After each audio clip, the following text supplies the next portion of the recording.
And when they announced that they were coming out with the Z06 and a C5, I immediately went for the first one. The first year, 2001, it came out, and I went and got, you know, the C5 Z06.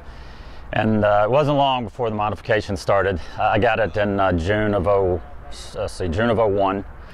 In June of 02, we did the mallet hammer conversion, which was heads and cam, suspension, some logo type work, seats and internal logos.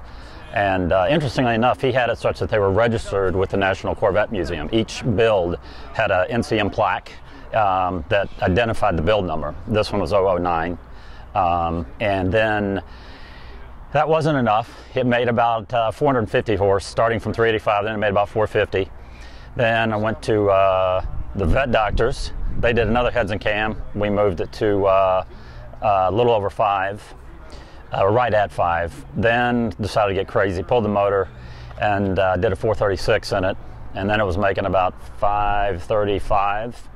Moved to Tampa, and we said, all right, we're going to pull it out again. We kept the cubic inches the same, but we put out new LS3 heads on it that had been ported and worked. And then the builder out of Tampa, Anti-Venom, custom made the sheet metal intake, and we put on a 100 millimeter CFM throttle body, or 100 millimeter throttle body, you know, and upgraded the injectors and everything else, new cam. And then it put down just under 600 at the tires, and so right around 700 flywheel. And yeah, it would scoop.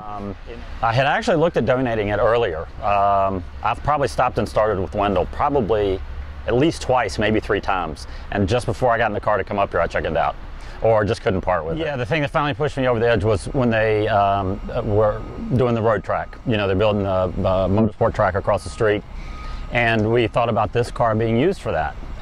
It could be used as a trainer. It could be used as a hot lap. You know, for instance, you've got some great drivers here. People come and pick up their car and say, hey, how about we do some hot laps over at the track? And so this would be a great car for that. You know, it's caged and harnesses and all that stuff. And so that was the idea. We were going to, you know, actually, you know, the idea was it was going to run when the track opened. Not necessarily the first car, but it was going to be one that ran on the track. And then also a possibility would be when people come and pick up their car here, and they like a pro to take them around to give them some, you know, give them just some beginner lessons, how to apex, how to exit, entry points, all that kind of stuff. This would be a great car to do that. It's already built for it. Didn't really have to do anything to it to make it safer or anything like that. So that was the idea. But more importantly, I was going to be able to come up here whenever I wanted and maybe take a lap or two. So that kind of pushed me. I'm like, you know what? So it's not really leaving the family. It is, but nah, I can go drive it when I want. So, you know, so I was thinking maybe I'd come up here once or twice a year, you know, and maybe make a few laps. It's in this hole somewhere. And then I guess they uncovered the first piece of it, you know, late, what would it be, late Monday, I think. And I was watching, I happened to be watching, of course, at the time.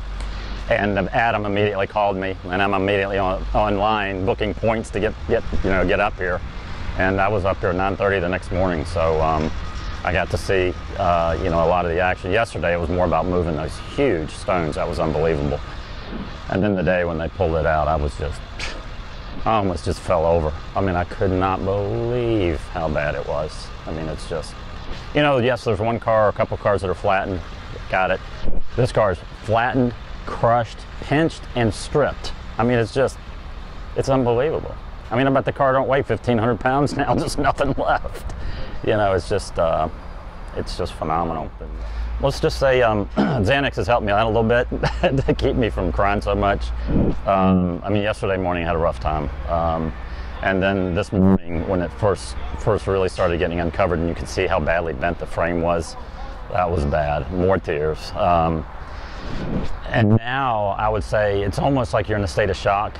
I mean, honestly, I feel that way right now because the damage is so overwhelming. I mean, and every piece of the car I can look at and I can recall when I did that, because there's almost no part of the car that I haven't done something on. Or not just, I do feel better now it's out. I am still, though, in shock at how damaged. I mean, to me, it's worse than destroyed. I mean, it's just, I don't know. I honestly didn't believe a car could be this damaged, you know, without someone literally trying to do it on purpose.